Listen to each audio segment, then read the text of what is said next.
ലോകത്ത് ഏറ്റവും അധികം കാണപ്പെടുന്ന ക്യാൻസറുകളുടെ വിഭാഗത്തിൽപ്പെട്ടവയാണ് ബ്രസ്റ്റ് ക്യാൻസറും സെർവൈക്കൽ ക്യാൻസറും. എന്നാൽ നേരത്തെ തിരിച്ചറിഞ്ഞാൽ ചികിത്സിച്ച് ഭേദമാക്കാൻ ഏറ്റവും അധികം സാധ്യതയുള്ളവയുമാണ് ഈ രണ്ട് ക്യാൻസറും. എന്നാൽ പലപ്പോഴും പ്രത്യേകിച്ച് കേരളത്തിലൊക്കെ ഇവ തിരിച്ചറിയാൻ വൈകുന്നു എന്നുള്ളതാണ് ഏറ്റവും വില്ലനായി വരുന്നൊരു പ്രശ്നം.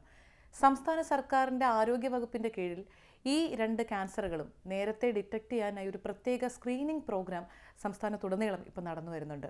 ആനന്ദം ആരോഗ്യം അകറ്റാം അർബുദം എന്നുള്ളൊരു ശീർഷകത്തോടു കൂടിയാണ് ഇങ്ങനെ ഒരു പരിപാടി സംസ്ഥാനത്താകമാനം നടത്തി വരുന്നത്. മാർച്ച് 8-ാം തീയതി വരെ 30 വയസ്സിന് മുകളിൽ പ്രായമുള്ള സ്ത്രീകൾക്ക് ഗവൺമെൻറ് ആശുപത്രികളിൽ BPL കാർഡുള്ളവരാണെങ്കിൽ പൂർണ്ണമായും സൗജന്യമായും APL കാർഡുകാർക്ക് മിതമായ നിരക്കിലും ഈ രണ്ട് ക്യാൻസറുകളുടെ സ്ക്രീനിങ്ങും നടത്താൻ സാധിക്കും. ഗവൺമെൻറ് ആശുപത്രികൾക്ക് പുറമെ പ്രൈവറ്റ് ഹോസ്പിറ്റൽസിലും ഇതിനുള്ള ഒരു സൗകര്യം ലഭ്യമാണ്. അപ്പോൾ പരമാവധി ആളുകൾ ഈ ഒരു സൗകര്യം പ്രയോജനപ്പെടുത്തുക. നേരത്തെ രോഗനിർണയം നടത്തുന്നത് ഇതിൻ്റെ ചികിത്സയിൽ ഏറ്റവും നിർണായകമാണെന്നുള്ളൊരു കാര്യം പ്രത്യേകം ഓർക്കുക.